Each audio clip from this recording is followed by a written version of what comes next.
Hi, I'm Shane Blackshear, and I'm the creator of the course Podcasting for Everyone, which is going to launch next week. If you're watching this video, you're probably asking yourself something like, how can I increase the reach of my message? How can I grow my business? How can I educate, inform, or entertain, or something along those lines? Well, I'm here to tell you that you don't merely need more hits on your blog. You need a tribe.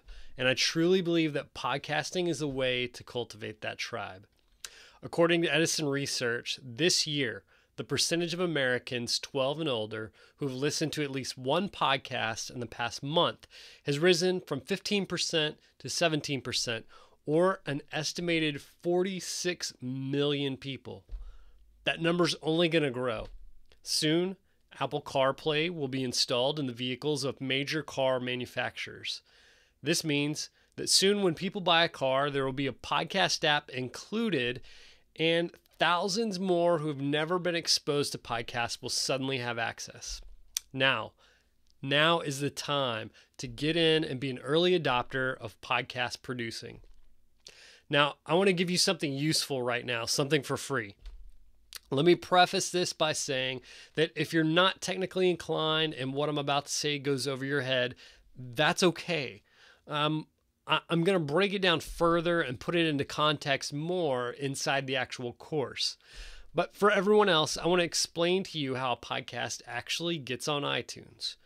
Most of you know that iTunes is the biggest directory of podcasts, and that if you're not on iTunes, you might as well not have a podcast. It's like making a TV show and not putting it on TV or online. So how does it happen? Well, to get your podcast on iTunes or any other directory, you need what's called an RSS feed. RSS stands for Rich Site Summary. Some may call it really simple syndication. It doesn't really matter what it's called. Just think of an RSS feed as the street address for your podcast.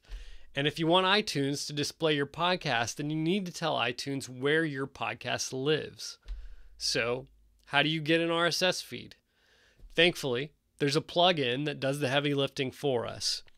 Most of you have a website or blog, and if you don't, that's okay. We'll cover that in the course as well.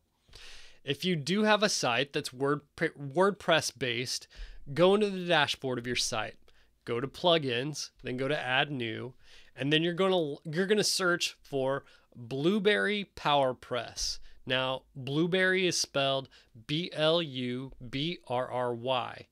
And PowerPress is all one word.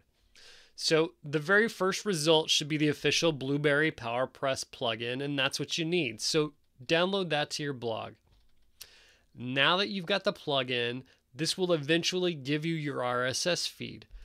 You may not know enough about what you want your podcast to be at this moment to fill out any of the information within PowerPress, and that's okay. The point is that when you get ready to the point to launch your podcast, your RSS feed will be ready to go. This is just one of the many things that we'll cover in the course. Remember, you don't need any prior technical knowledge about podcasting before entering the course. That's part of what I'll be teaching you. Remember, Podcasting for Everyone is launching late next week, and I'll be delivering more videos to you with useful content leading up to the launch. And the last video before the launch will even include some promo codes to get huge discounts on the course. Discounts that will expire.